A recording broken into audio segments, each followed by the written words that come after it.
យើងគ្រប់រូបមានជីវិតរៀងខ្លួន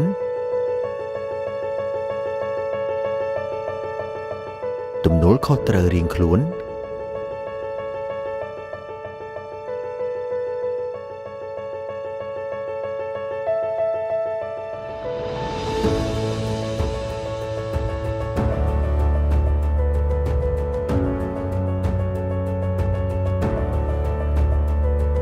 ការត្រិះរិះពិចារណារៀងខ្លួនយើងអាចមានសាសនាផ្សេងគ្នាឬជឿលើជំនឿខុសគ្នា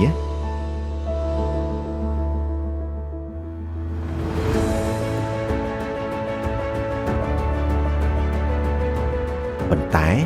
យើងរួមរស់ក្នុងប្រទេសតែមួយក្រោមទង់ជាតិតែមួយ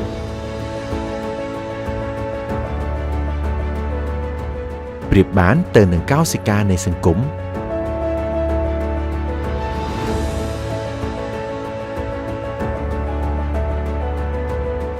ដែលនៅពេលដែលពួកយើងរួបរวมគ្នា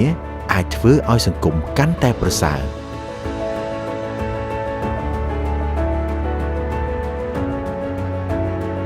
នេះជាហេតុផលមួយដែលបណ្ដាលឲ្យខ្ញុំបង្កើតកម្មវិធី Run with Sai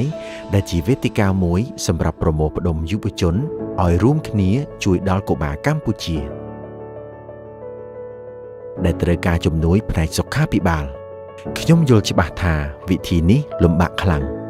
ប៉ុន្តែពេលដែលខ្ញុំស្រមៃឃើញនៅស្នាមញញឹមរបស់យុវជនស្នាមញញឹមរបស់ប្រជាពលរដ្ឋក៏ដូចជាស្នាមញញឹមរបស់កុមារកម្ពុជាដែលត្រូវការជំនួយពីពួកយើងស្នាមញញឹមទាំងនេះហើយដែលលើកទឹកចិត្តនិងបណ្ដាលឲ្យខ្ញុំក៏ដូចជាយុវជនអាចពុះពៀសម្រេចបាននៅដំណើរដ៏លំបាកនេះ